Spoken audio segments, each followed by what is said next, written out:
मी वीज आहे. मी चंदूच्या गावाला आले. चंदूला फार फार आनंद झाला. तो दिव्याची बटणे सारखी वरखाली करत होता. दिवा लावणे, विझवणे हा जणू त्याचा खेळच झाला होता. मला गंमत वाटली. मी म्हटलं, चंदू, मी कुठून आले ओळखलं? मग चंदू म्हणाला, तू कोयनेहून आलीस. तू कोयनेची वीज आहेस. मी म्हटलं, मी एकट्या कोयनेची वीज नाही, ढगातील वीज ती मीच. बॅटरी तू लावते ती ना, त्या बॅटरीची वीज मीच. अरे, तुला आवडणाऱ्या मोराच्या पिसातली वीज तीही मीच. चंदू म्हणला, शक्यच नाही. मी म्हटलं, पुष्कळ रुपये घेते. चंदू, मी चपळ आहे. एका क्षणात मी पृथ्वीच्या टोकाला जाते. माझं बळ खूप मोठं आहे. मला 1000 हात आहे. एका हाताने दिवा पेटवते, उजेडच उजेड होतो. दुसऱ्या हाताने मी रेडिओ लावते, दूरदूरची गाणी ऐकायला मिळतात. तिसऱ्या हाताने मी पंखा फिरवते, उकाडा नाहीसा करते. चौथ्या हाताने मी घड्याळाचे काटे फिरवते, तुम्हाला शाळेची वेळ कळते. पाचव्या हाताने मी वेलीची पाने काढते व शेती हिरवीगार होते. सहाव्या हाताने मी अंगणगाडी चालवते, तुम्हाला सहलीला जाताना येते.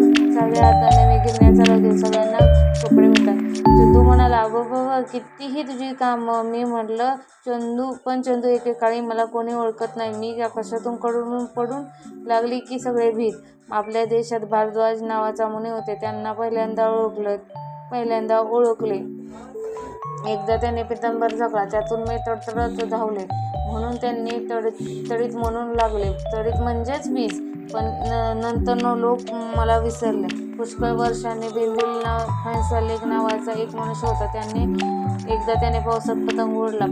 पतंगाच्या दोरीतून मी खाली आले. त्यांच्या हाताला धक्का दिला. त्यांनी इतरांना माझी शक्ती सांगितली. मग माणसांनी माझ्या वेगवेगळा उपयोग करून घेतला. आता मी सर्वांशी हवीहवीशी वाटते. माझ्यासाठी नदीला धरणे बांधली, धरणावर माझे कारखाने उभारले. आपल्याकडेही कोयनेला मोठा कारखाना आहे, तो माझ्यासाठीच. तुम्ही कोयनेची वीज म्हणता ना, ती मीच.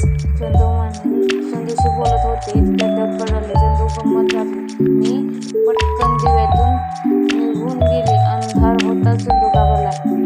तू कुठे गेलीस? मी अक्कलकोटहून परत आले. चंदू टाळ्या पिटत ओरडला, वीज आली, वीज आली.